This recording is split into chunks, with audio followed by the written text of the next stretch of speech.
Hello everybody and welcome to Maker Central 2026. Hands up who's been here before. I'm going to assume that everybody else hasn't been here before. That's how that goes, right? So my name's Alex, I'm a leatherworker. I've been doing leatherwork for about 15 years now. Doing it as a business for 12 of those years. And I've been at Maker Central. This is my 5th year on stage. So if you've not seen me before, there's plenty of videos and things of me talking about leather, doing different techniques. I'm also one of these people with a YouTube channel, like most of us here are.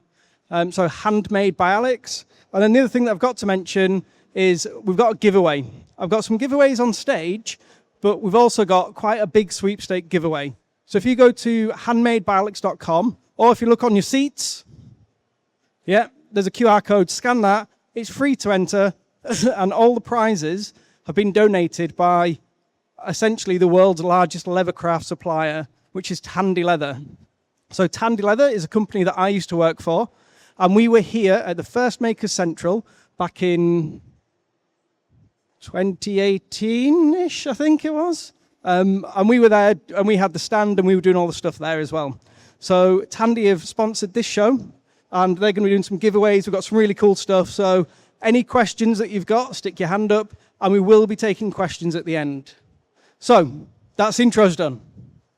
Who here has ever worked with leather before? You don't count.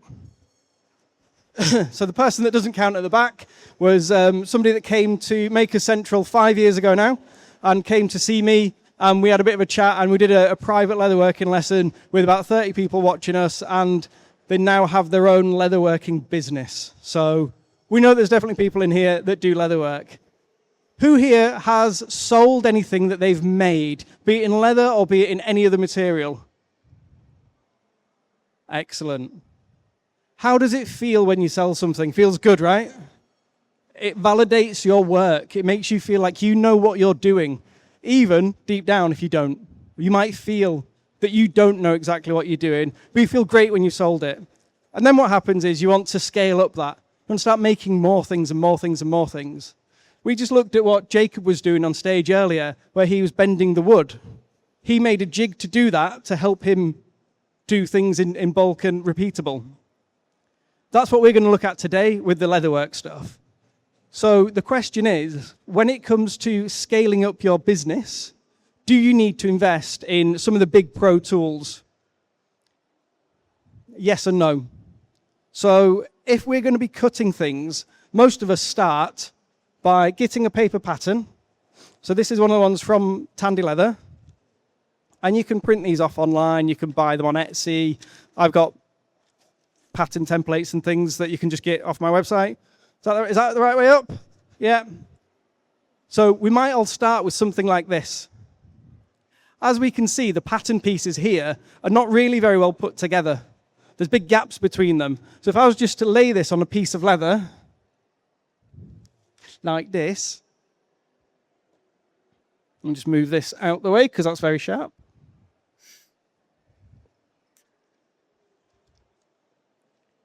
We'd have a lot of wastage. So what we might do is cut around these pieces and then tape that onto the leather. And then what we might do is something called a rough cut, which is where we cut around the piece that we've cut around. So we're not coming all the way up to the edge. We'll cut around it a little bit. And normally the reason we do that is because we don't want to damage the leather that we're working on because it's really expensive. The problem that you'll find is things like this. Can we see this big hole? Who knows what that comes from? Any hands? Gentleman at the back? Barbed wire. Absolutely, could be barbed wire, could have been a big tick. That's probably barbed wire because of the size of it. But we call these range markings. And on leather, range markings, because your cow's out in the range, you'll get flea bites, you'll get barbed wire holes, you'll get brands. I don't think I've got any brands on here. You'll get something that we all get a little bit of, some stretch marks as well. And as you're putting your pattern down, you don't want to use those bits. You want to try to avoid those pieces. So what used to happen in the olden days was you'd get somebody called a clicker. And a clicker was somebody that would use a clicker knife, and they were the pattern cutters. Their job was to get the pattern pieces like this. And what they'd do is they'd get a piece of leather and they'd go, I know that the boss man says I can get 20 wallets from this. Okay. What a clicker would have done, is go, I can get 22. Because the skill set is reading the material and saying that it's not just, oh, this bit's dead, I can't use that because there's a big hole in it. It's more of, well, if I put it like this, and I can get this bit here. So there's a very fine art in laying out and making sure that your pattern pieces are optimally placed. So clickers, for me, were the sort of the pinnacle of leatherworking. So they would use something called a clicker knife, which was a very specialist tool. I'm going to open this, and Dale is going to see if I get a hand up, because I'm going to ask a question. Does anybody know why a clicker was called a clicker? Oh, making my legs work here, right at the back. Unbelievable. Bit of a jog. I'll give a jog. Here we go. I mean... Because it was the sound that the knife made as it was working around the metal pattern. It kept clicking. Did you hear that? No. Okay, he's going to go again. It was a sound the knife made as it was working around the metal patterns. The sound the knife made as it was working. Yeah, it used to click on the edges. That's an absolutely textbook answer. So, the sound that the knife made as they were cutting the patterns out. And this is a modern version of a clicker knife. Can we see this? No, where do I need to be? Are we on it? They were on. We're on it. So can we see this has got a curved blade to it, a curved edge to it? This is really, really good for cutting out curves as well. So precise, sort of intricate patterns is what you can cut out with this. And yes, absolutely, they were called clickers because as it would cut, it hit the board underneath and it'd make a click.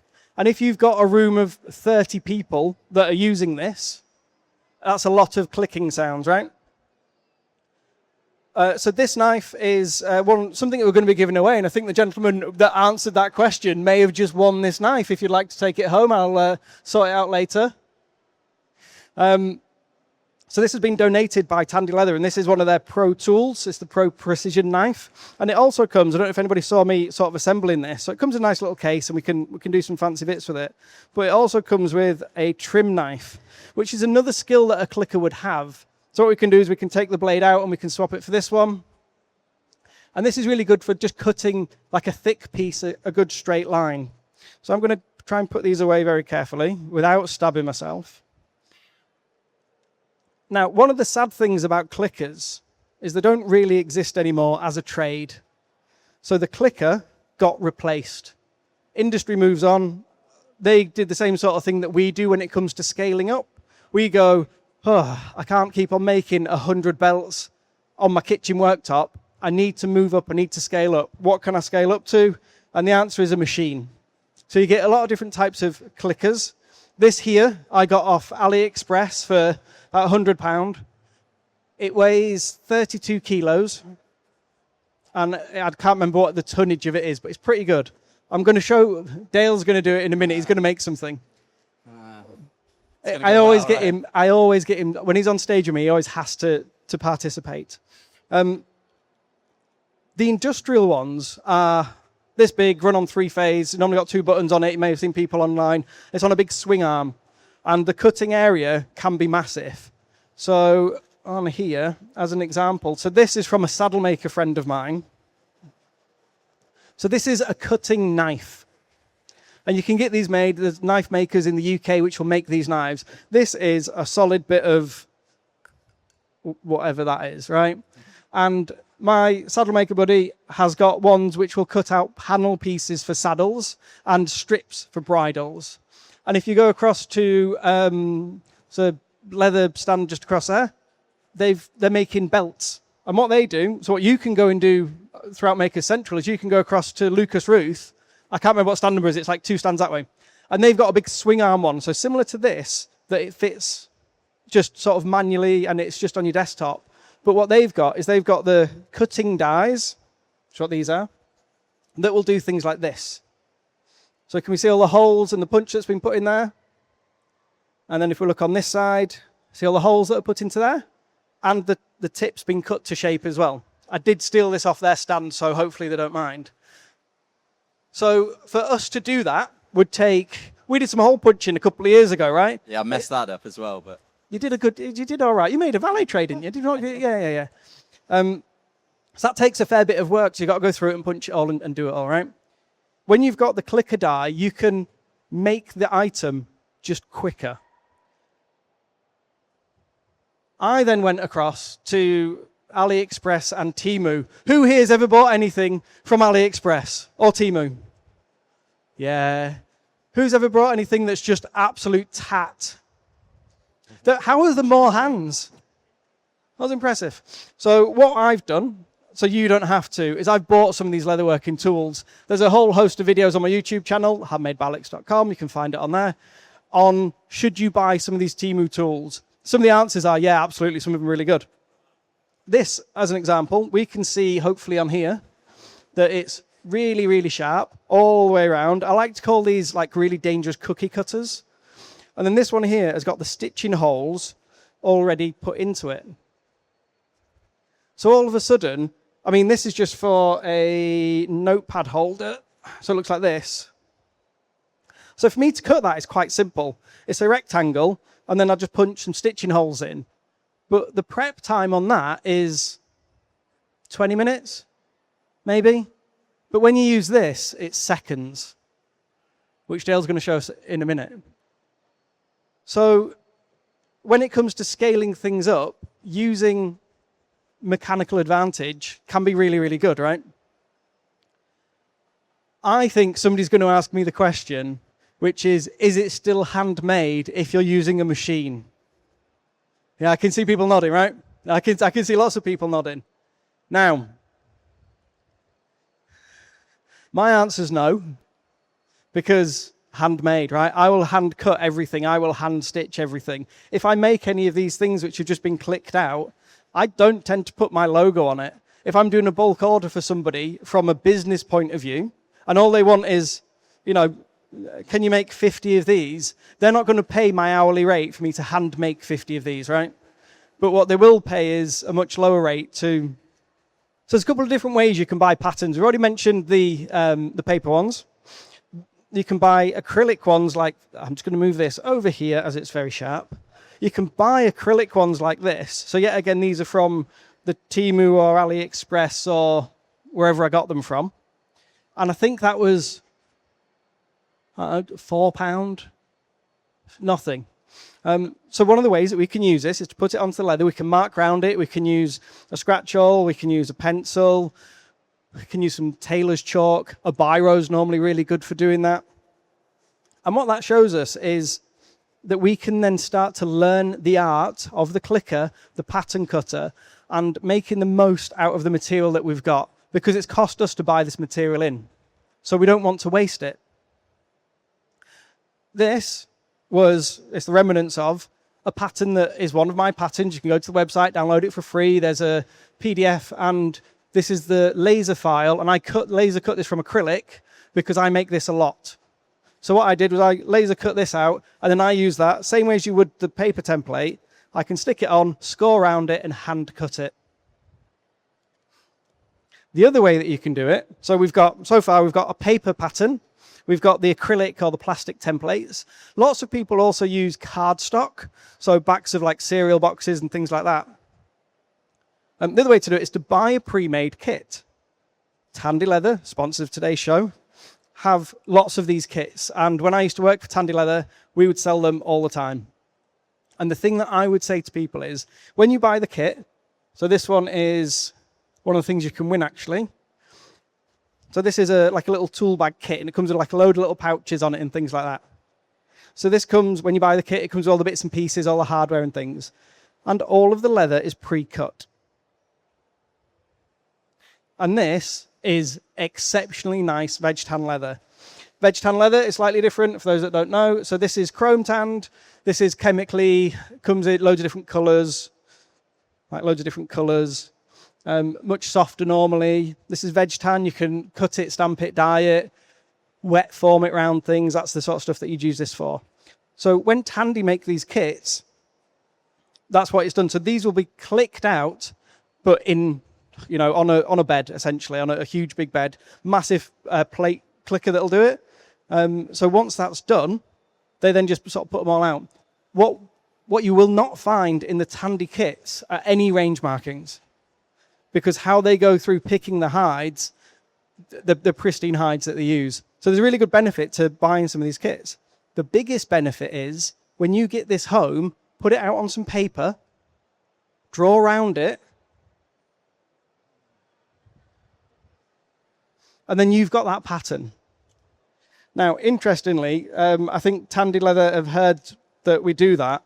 And, it comes with all the instructions, step-by-step guides and things. And I seem to think this one comes with that whole pattern. Same pattern that we've got here. Same thing. So what would we rather do? Buy a paper pattern, cut around it, or stick it to some cardstock? Buy a kit that we could then sell on and reuse it?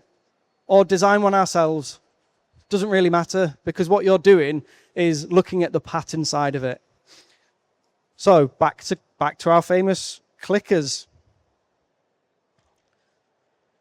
Being able to read a piece of material. Who here works with wood? Loads of you. You ever had a really rubbish bit of wood? Have you ever hit a knot in a bit of wood and it's thrown your project off, or it's taken a chunk out of it? Whose fault is that? Is it yours or is it the wood's? Did you just point at somebody else? Yeah, that's fair. Yeah, okay. It's that sort of thing. So with leather, we can read the material and we can see what it's going to do. I know if I'm making a wallet and that's in the middle of it, can we see it? I can't remember where we are. And that's in the middle of it, all your stuff's going to, that'll fit a pound coin through it, I guess. Sure, why not? So it's up to you to be able to read it. And there's an art form to reading it to place your clicker die as well. So what Dale's going to come and do, he's going to show you how quick it is to click. If anyone's here as a +1 and is not good at handy stuff, watch me do something and feel better about yourself, because I am not good at any of this stuff. So what we're going to do here is we have this clicker die. Looks sharp. It's very sharp. And on this clicker die, this is for a wallet pattern that is somewhere. We'll find one. Is it this one? Yeah, so it's this. This is a shiny version of it. So all you need is a press stud. And it fits into itself. There's no stitching. Don't have to worry about doing any hand sewing or anything silly like that. So you can pick this up for 20 or 30 pounds, and then you can sort of stamp out, essentially, as many as you like. But you need the leather to do it. So what we're going to do is we're going to use this is chrome tanned leather. It's like what your car upholstery would be made from. And this is just a protective polyboard that goes underneath. Because of the size of this, we're going to have to do it in 2 pulls, because otherwise it's too big. All right? Luckily, because this is a finished piece of leather, there's no range markings, there's no holes, there's no big scars on it. As a matter of fact, the side of leather that I cut this from, do you remember how big the bits of leather are when we get them? Yeah. Has got a big range marking on one of the corners. I just didn't think to bring you that rubbish bit. But we've got a nice finished piece here. So are you ready to pull this handle? Yes. Okay. The only person to pull a handle wrong, this guy. Not yet. So what we're going to do is we're going to, the way that I like to do it, and if people do it a different way, tell me, is we know that that's the cutting area because that's as big as it is, and we know that this is that big. This will fit on there perfectly. We're not going to do that. That's too dangerous. We don't want to worry about lining it up. Or do we? So we're going to put that on that way, and we're going to do it like this. We're going to do it in 2 stages, okay? Okay. Does that make sense? You can see there's plenty of waste here, though, right? That's important because we're going to come back to that. Actually, we'll do it now. So can we see that this part here is wooden? We can't see through that as much as we try. Not going to happen. When you get a big heavy-duty cutting knife like this, you can quite easily see where it's going to go and how far to the edge you can get it. You can get them with Perspex backs as well. This will impact cost because of waste, especially using a clicker machine this small, because if it was a bigger piece, you could jigsaw bits around it. So what we're going to do is we can see that the knife is covering all of the leather. Can you see that? Yes. Yes. You sure? Yes. We're going to put it underneath.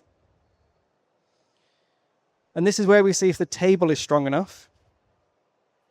Can you just pull that handle towards you, Yes. please? What? Yes. Push, push, push, push. My days. That'll do you. Told you the only person who can pull stuff wrong would be me. No, it's fine. And then all we're going to do is we're going to move the whole thing just across a bit so you can get the bottom bit. Who thinks that went through? Cheers, guys. Thanks for the. Yeah, 3 you made me people. feel 4 people. good about this. Oh, it's so through. I wouldn't. It's not through, is it? No. Big reveal, big reveal. Some of it's through. That's fine, because we're moving this piece to stamp it on there anyway. Good. I knew that.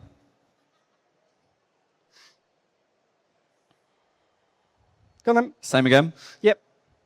I'll hold it down for you. That's hard. That's it, you're done. You're done. Easy work there. Sweating a little bit, but. Go on then, pull it off. Put your fingers in it like a bowling ball Okay. and just lift. Just lift it. Yeah. Do I pull that down? Yeah. Oh. How do I? Round of applause for Dale. Thank you so much. I appreciate it. Makers 2027, me on the stage.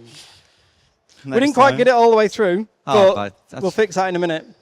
So just as an example, what we can see has happened there is how long would that have taken to cut by hand? I'm barely pulling this, by the way. It's coming right off. So this is a 10-minute job, maybe 5-minute job, right? And when you've got your clicker press stapled down somewhere,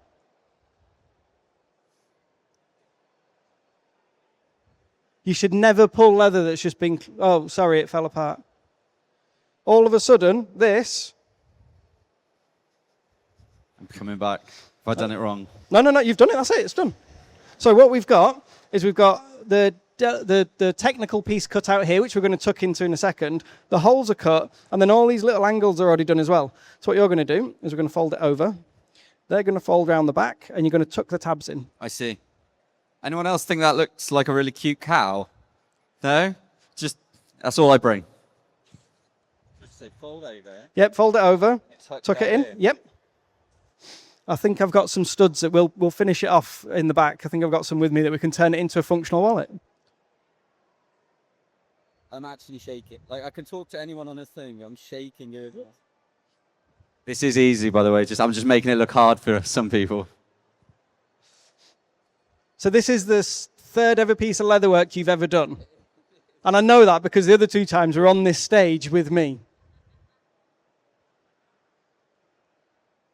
I'm not even breathing. That's how nervous I am.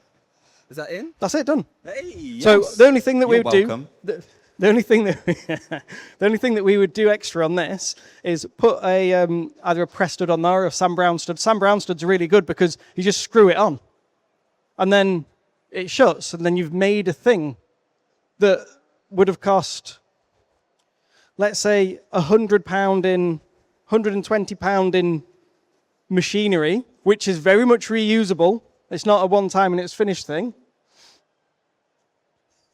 And then, I mean, Lucas Ruth have got some leather hides over there, and I think they're about £40 as show specials. They've got some crazy leather sales on. I do recommend bobbing over. Really, really good value stuff. But let's say you spend £40. Let's say you spend £150, and you could possibly make, from a side of a cow, 50 square foot maybe, Lots. If anybody can work that out, it's lots, right? But all of a sudden you've paid for everything back, and then you've got the machines that can redo it and stuff. So when it comes to scaling up, where do you lie? Okay, show of hands. If I needed to make 100 of these, who here would cut this pattern that we've just done? Who would cut this by hand if you had to do 100 of them? Don't believe you. Who here would quite happily stand and click it out of using the machine same hand, okay?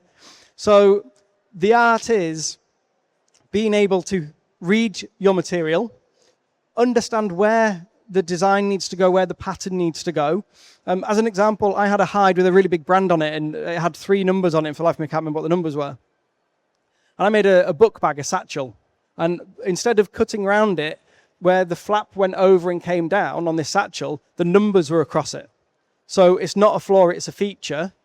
You can use it. It doesn't have to be, there's some people online, and there's a lady whose name I can't remember, and she makes wallets from alligator skin, and she uses the waist hole that an alligator has, that we've all got, on the front of it, and they're really cool. But imagine this with like a little puckered hole on it. Nothing's coming out, but it's not waste. This is what I mean. So, should you get a press? Depends what you're doing. Are you scaling up? Are you doing anything that's a precision piece? Yeah, I'd probably invest in a press. You can get knives, instead of buying like these ones, sort of pre-made, direct from China, AliExpress, Temu, instead of buying something like that, you can design your own and send it to knife makers. We have knife makers in the UK. I don't know any off the top of my head right now, but if you want to drop me a message later, we can have a look. So, what time are we on? This is the first year I've not run over. I know, you've done incredibly well. Smashed it. So, we've got some stuff to give away, as mentioned. So, Tandy Leather, not only have they sponsored the big sweepstake, which has got there's some bag kits in there, some of these kits are in there, there's a load of tools for the grand prize, there's loads of stuff. Check the website, everybody get onto scan the QR code, go to handmadebalix.com, enter. The proviso is you're going to give us your marketing information, your name and your email address. I'm going to give it to Tandy Leather. They're probably going to send you an email saying, did you enjoy the show? You're going to say, yeah, it was great. Unsubscribe me if you want. I wouldn't. But what you're also going to get is Tandy Leather have done an exclusive discount for Maker Central. Now, Tandy Leather is the biggest leather supplier in the world. They don't give discounts out that often. So it's pretty cool that we've got one. So jump online, have a look, get your discount. And what we're going to do is we've got some stuff to give away. So this is a coffee cup. So it comes with a coffee cup, and it's got the leather wrap on it. This is one of their small pouches. All the bits and pieces already done. And then this is one of their wood tools pouch things. It's a pattern. You can remake it. Stop laughing at it. I love these kits. When I worked for Tandy, we'd sell these all the time. Dit Nielsen, ik gebruik kunstig automatische and the trick parts. If that's you, it's drinks on you. So. Not at these prices. So, for the chance to win some or all of this, and there was the gentleman that... Did you want the knife, sir? You'll take the knife. Yes. So you're good. You've definitely won this knife, which is the Tandy Precision Clicker knife, and I'll get that to you and stuff. Let's have some questions. Yes. Who's got a question? Get your hands up. There we go. There we go. Which takes the first one? So possibly a silly question for somebody who's just starting out. Which side of the leather should I be cutting from? Which side of the leather should you be? So which side of the leather should I be cutting? Which side of the... That is a great question. So which side of the leather should you be cutting from? We don't need any of this to answer that question. I need this knife. Has anybody seen this knife before? So, this was the. Have you seen this knife before, apart from me pulling it on stage? I nod at all points to make myself look cool. So this is the Jaco Maker knife, and we're waiting on the Maker knife 2, but this is a really good knife. It's a trapezoidal blade. So all we need is this, and somewhere to cut. When it comes to cutting your patterns out, you can cut from either side. It doesn't matter. What I would suggest is, if you're using like a straight edge, here's one I prepared earlier. So can you see this is a cork-backed ruler? If this wasn't, is this in shot? Can we see this? So if we imagine that this wasn't a corked back ruler and we did this and we mark along it and the ruler does that, can we see that line on there? Yeah. We don't want that on our piece of work. What is stopping us from turning it over and cutting it from the back side? Nothing. As long as we've read the piece of material and we've gone, okay, we want it here, so if I flip that over, oh yeah, that's a great place to do it. So absolutely cut from the back. There's no benefit to cutting from the front or the back. What I will say, if you're using veg tan, and I've not got a beveler with me, if you're using veg tan and you're beveling and burnishing your edges, so when you bevel an edge, so when you cut it, it's a nice straight piece, and we'll bevel it, and I don't have a beveler with me, but we'll take that angle off. Sometimes it'll be rounded, sometimes not. Always start from the back first. So most of the strength in the leather is on this top side. And if you do your bevel across here, then when you turn it over, there's not enough strength there to get a nice consistent push. So when it comes to just cutting your patterns, doesn't matter. Another tip that I would say is if we are, let's say I wanted to cut this piece out and line it up to wherever I want it, I'd take my marking tool and I'd mark it on. When it comes to actually cutting, so I wouldn't, so let's say that's there and this is the piece that I want to use, I would not cut here. Does anybody know why I would not cut there? Go on, we've got some hands up. If you cut with your ruler on the outside of the pattern and you slip off the ruler, you're going to damage your workpiece. So you should smooth the ruler to the inside of the pattern so any work you damage is on the waist area. Did everybody hear that? Good, because I didn't hear a word of it. Was it right? Yeah, it was. I'll get him to speak again because I ain't got quite. If you put the ruler on the outside of the work and you slip off of the ruler, you're going to damage your workpiece. If you move the ruler to the inside, you only damage the waist area. Absolutely correct. Textbook answer.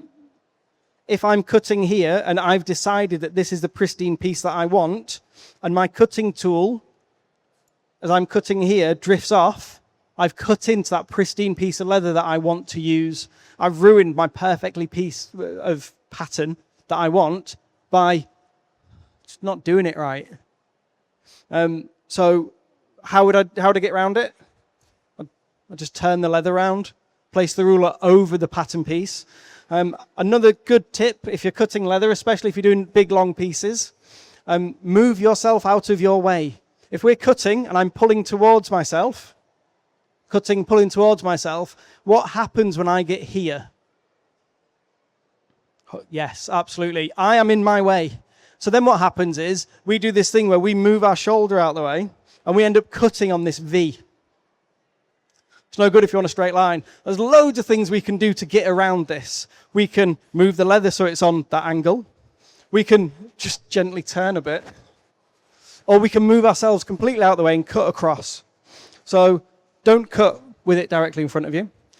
Don't cut over the pattern piece or place your ruler over the piece that you want. And other than that, it doesn't really matter when it comes to cutting it. Is that okay? Yeah? Any other questions? You just spoke. I'm coming to this guy. So could you use the clicker for embossing and debossing? Could you use the clicker for doing an emboss or a deboss? Absolutely, you can. So if we had... Who here's got a 3D printer? Yeah, I thought so. So you can 3D print, do 100% infill, stamps. You have to do it reversed, backwards, mirrored. Whatever the word is, somebody shout it if you know what it is. Mirrored, sure, why not? But you can use that.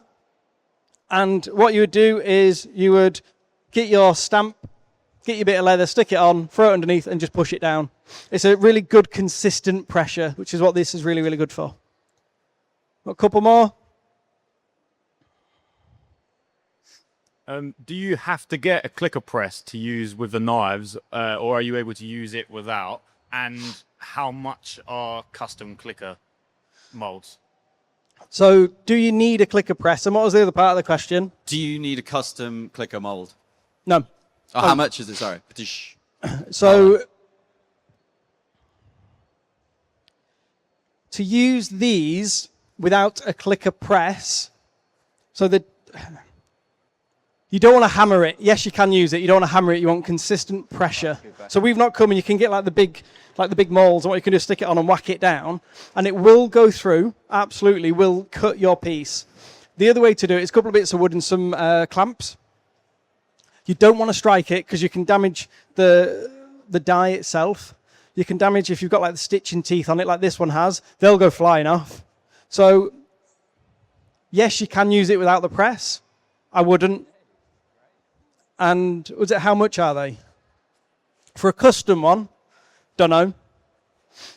They vary. Like I say, there's definitely places on Etsy that will make them for you. There are some English. Send me a message on Instagram and I'll try and find them. They can be quite pricey though, but if you're scaling up and you're going to be getting money back from it, it's an investment into a tool.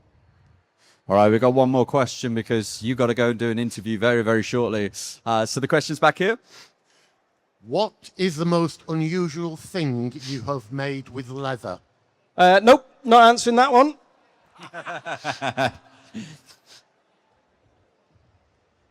What's the age range in here? That person's young. Yes. What's the second most unusual thing? Again, yes. The most unusual thing I've made is I make a lot of straps. Learning to make straps. I did a strap making demonstration last year. I think, was it last year? Yeah, sure.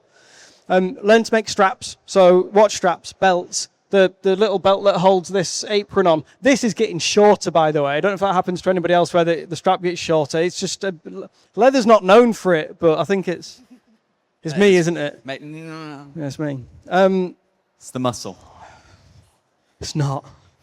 It's definitely not. You will get some strange and bizarre questions, and people use leather for all sorts of things. It's the oldest known material. It's the oldest piece of PPE we've ever had. So the oldest shoes, 10,000 years old, which is pretty old. You know, people used to make pouches. By having a pouch and some shoes on, hunter-gatherer tribes could then go further. Without that, we wouldn't be where we are. Who here's got leather shoes on? Or suede shoes or something? 10,000 years, we're still lashing bits of dead cow to our feet.